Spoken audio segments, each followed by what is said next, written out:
Hi everyone, Scott Lewis here for Wirefly. Today I'm here to give you a quick look at the brand new BlackBerry Z10 for T-Mobile. Let's go ahead and dig into the box and see what you get with your Z10. Right on top is the phone. We'll get to that in a second. Let's see what else comes in the box. Looks like our T-Mobile SIM card and some user's manuals. Micro USB charge cable. The USB charge block, just a single port, and the battery for our Z10. Now, the battery for the Z10 is a 1,800 milliamp hour battery, and it should be good for 10 hours of talk time and 13 days of standby time. So it's a very considerable size battery for the BlackBerry. Let's set the box out of the way. Let's start peeling some stickers off so we can unveil the BlackBerry Z10. So right away you can see that this doesn't look like any other BlackBerry that's been out. It is a full touchscreen BlackBerry with a 4.2 inch diagonal screen with screen resolution of 768 by 1280, which gives it an overall pixel density of 356 pixels per inch. So I'm going to go ahead and turn the camera off now, and I'll pick it up after I boot up the Z10. We'll do a quick tour around the phone, we'll talk about a few more specs, and I'll give you a quick tour of the BlackBerry 10 operating system. So here's our BlackBerry Z10 all booted up and connected to the T-Mobile 4G network. And the start screen has you with a swipe up to unlock. This is kind of the home screen, but this is actually also the multitasking screen. These are the last four applications that I happen to go into. So you have the weather. If you wanted to launch that, you could go right into it. With a swipe up, you would go back to the screen. You can go into the browser, same thing. And then one of the key features of the BlackBerry is the BlackBerry Hub. For that, it's going to be the screen farthest to the left. Now this is my particular hub. I signed into a couple email accounts, a Facebook account, and a Twitter account. And you can see that it has all the different stuff, emails, and everything aggregated into one place. It even has calendar reminders.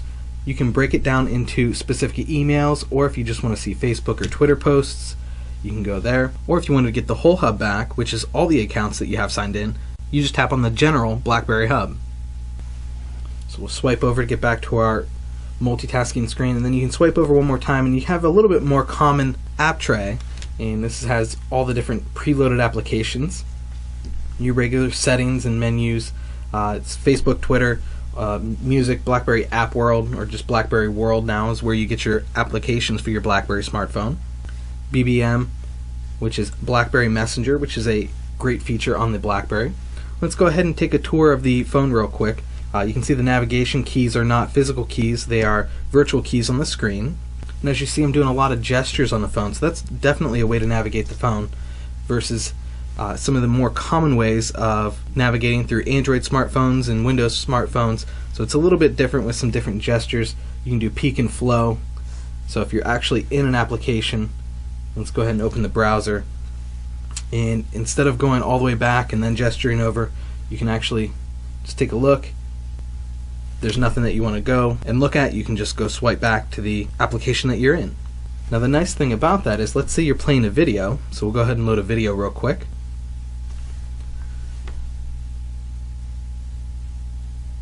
You can actually peek at your information and see if there's anything you want to look at or go into while your video is still playing.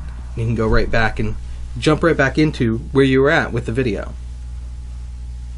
So as far as design, the BlackBerry is made from mostly plastic. It obviously has a glass front. The back cover is a nice soft plastic touch with the BlackBerry logo on the back. It is a removable back cover, and we'll take that off in a second here. But note real quick, it is an 8 megapixel rear facing camera, records video in 1080p, has an LED flash. The front facing camera is a 2 megapixel front facing camera. And as far as thickness, the BlackBerry Z10 is 9 millimeters thin, and it weighs 4.85 ounces for a total weight, and that's with battery installed. Let's go ahead and take a look under the hood here. So this is the 1,800 milliamp hour battery for the Z10, and we have a spot for a micro SD card, so you can expand storage on the Z10. It does come with 16 gigabytes of internal storage already on it, and then this is a spot for our micro SIM card. One other thing to note, you can see the contacts on the phone and contacts on the back cover, and that's going to be for your NFC or near field communication technology that the Z10 has built in. So put the back cover on. On the top here we have our 3.5mm headphone jack, the power and sleep button, small microphone, volume up and down rocker switch. This center button is going to be for the voice assist, and that's the micro USB charge port and the micro HDMI output. And then you also have a microphone at the bottom here underneath the BlackBerry logo. So I think I mentioned it before, but just as a quick reminder, it is running the BlackBerry 10 operating system. And powering the phone and the operating system is a 1.5 GHz dual-core processor and 2 GB of RAM. There's a lot of interesting software integrations with the BlackBerry 10 operating system on the Z10, and we'll be covering most of those in our full review, so make sure to check that out. And that wraps up our quick look today. My name is Scott Lewis for Wirefly. Thanks for watching.